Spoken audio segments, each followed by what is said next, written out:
Comment penser directement en français et arrêter de traduire systématiquement depuis sa propre langue? C'est ce qui va nous intéresser aujourd'hui dans cette vidéo.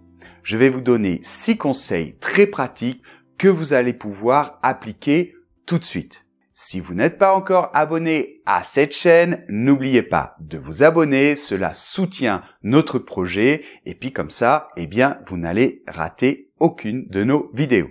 N'oubliez pas non plus de cliquer sur la petite cloche. Et nous, on commence. Alors tout d'abord, qu'est-ce que ça signifie? Traduire depuis sa propre langue et quelle est la différence avec notre objectif, c'est-à-dire penser directement dans la langue cible. Alors en fait, quand on commence à apprendre une langue, et c'est tout à fait normal, on va au début vraiment traduire mot à mot. Donc évidemment, ce n'est pas l'idéal et dans une deuxième étape, petit à petit, on va continuer à traduire, mais on va dire que on va faire une traduction meilleure. Ce ne sera pas mot à mot, mais plutôt la phrase entière, voilà. Mais on va continuer à traduire. Et finalement, l'étape à laquelle j'aimerais vous mener aujourd'hui, c'est l'ultime étape, c'est-à-dire qu'on va arrêter de traduire et on va prendre directement des morceaux de la langue cible et on va directement les ressortir, donc comme un petit peu un réflexe. Donc voyons concrètement 2 exemples. Avec l'espagnol, si je voulais traduire mot à mot « qu'est-ce que t'as ?» j'aurais tendance à traduire par exemple ¿Qué es lo que tienes? Et ça n'a pas de sens en espagnol. Donc la bonne phrase, ce serait ¿Qué te pasa? En anglais, par exemple, si je veux dire quel est ton âge, je vais traduire par exemple What is your age? Mais bien sûr, on sait que la bonne question c'est How old are you? Désolé pour l'accent. Donc en fait, qu'est-ce qui se passe? Tout simplement en traduisant mot à mot, même si on est un petit peu obligé de passer par là au tout début, en fait, on fait de grosses erreurs. Mais en fait, ce n'est pas le seul problème.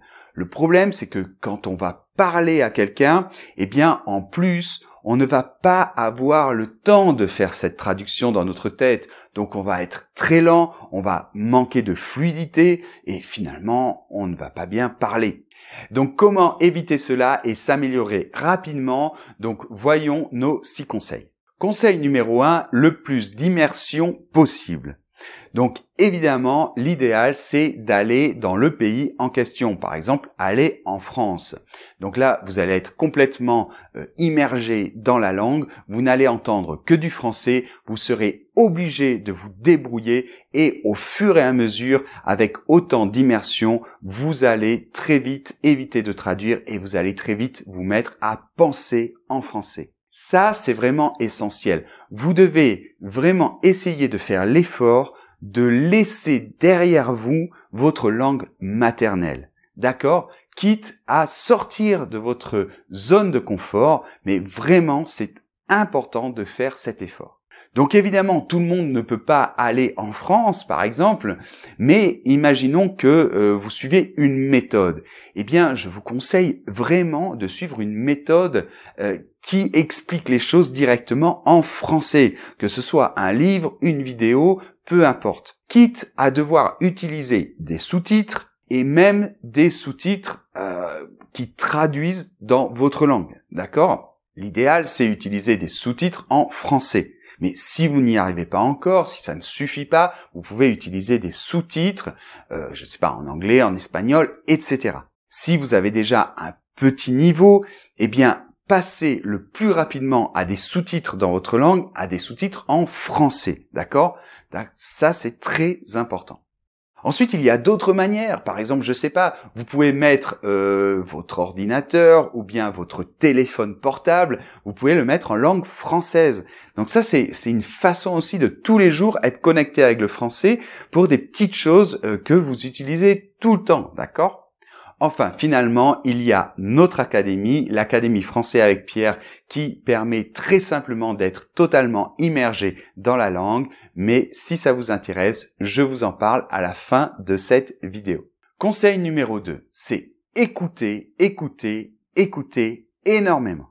Donc évidemment, Si vous voulez éviter de traduire depuis votre langue et si vous voulez penser directement en français, eh bien le mieux c'est d'écouter des natifs, des français, des francophones et du coup vous allez reproduire directement ce qu'ils disent, d'accord ?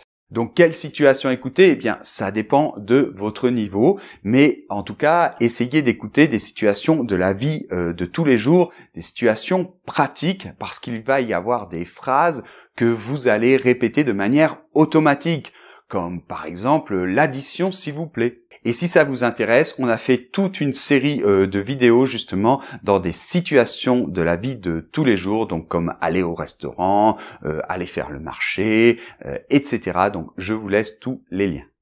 Et pour terminer ce conseil numéro 2, je voudrais vraiment mettre l'accent sur le fait que souvent on apprend un petit peu comme une éponge, on est un petit peu comme une éponge.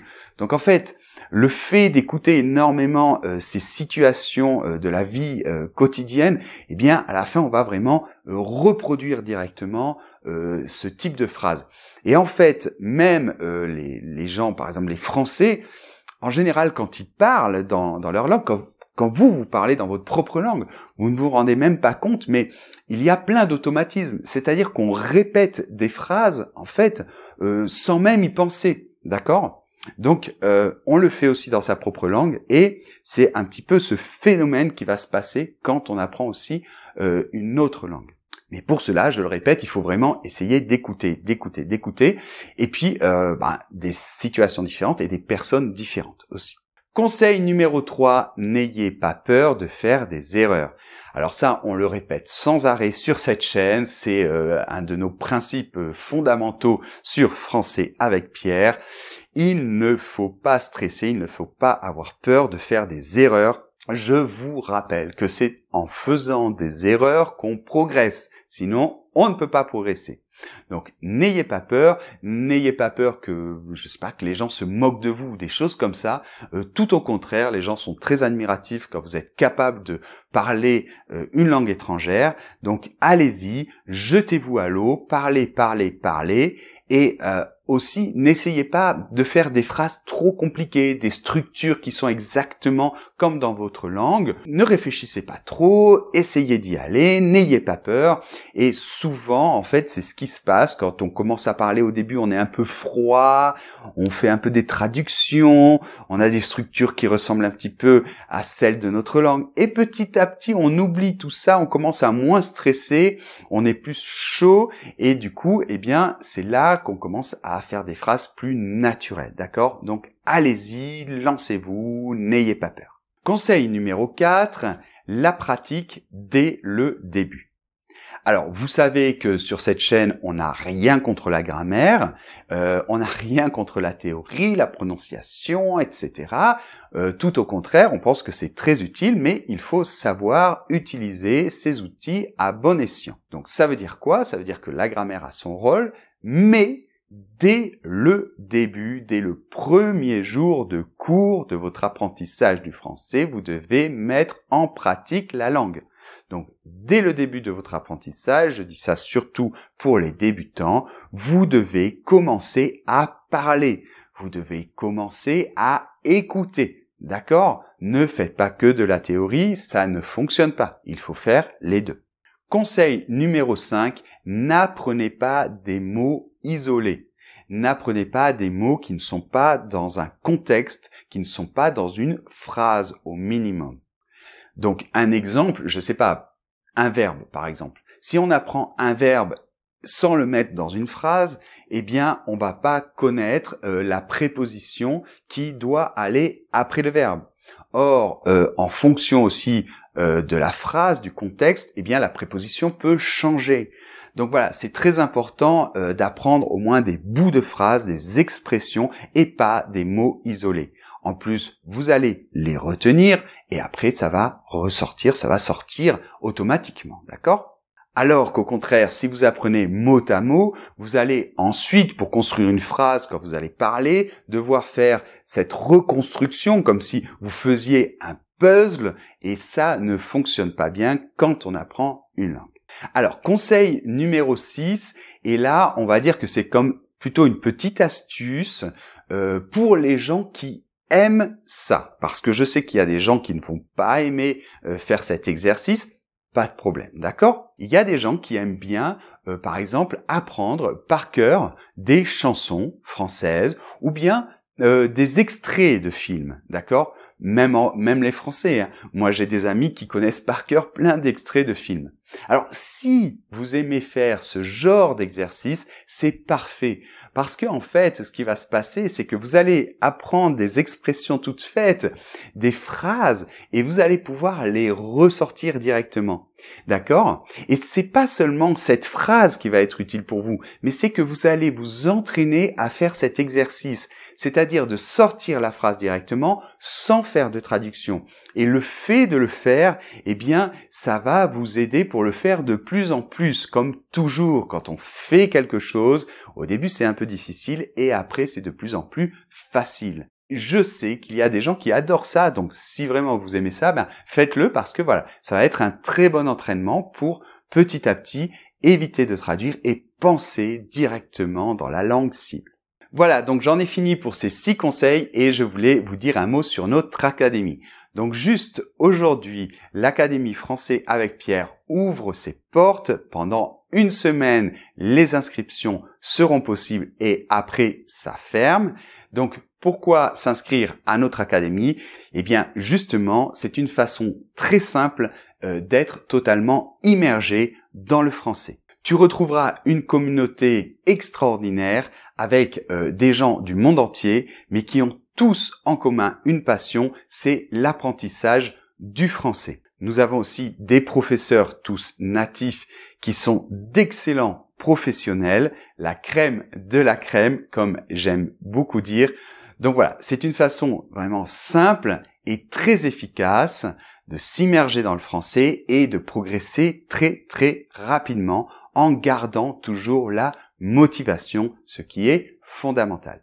Alors, je ne vais pas en dire plus dans cette vidéo pour pas être trop long. Je vous laisse surtout un lien vers une page dans laquelle vous allez pouvoir avoir tous les détails et surtout, vous allez voir des vidéos d'élèves qui témoignent et qui vous racontent les bienfaits de l'académie et comment ils ont pu progresser rapidement. Donc voilà, tous les liens dans la description où ils vont apparaître sur la vidéo. J'en dis pas plus, je vous embrasse très très fort et j'espère vous retrouver dans l'académie dans laquelle moi aussi je donne des cours. À bientôt et on se retrouve dans une prochaine vidéo.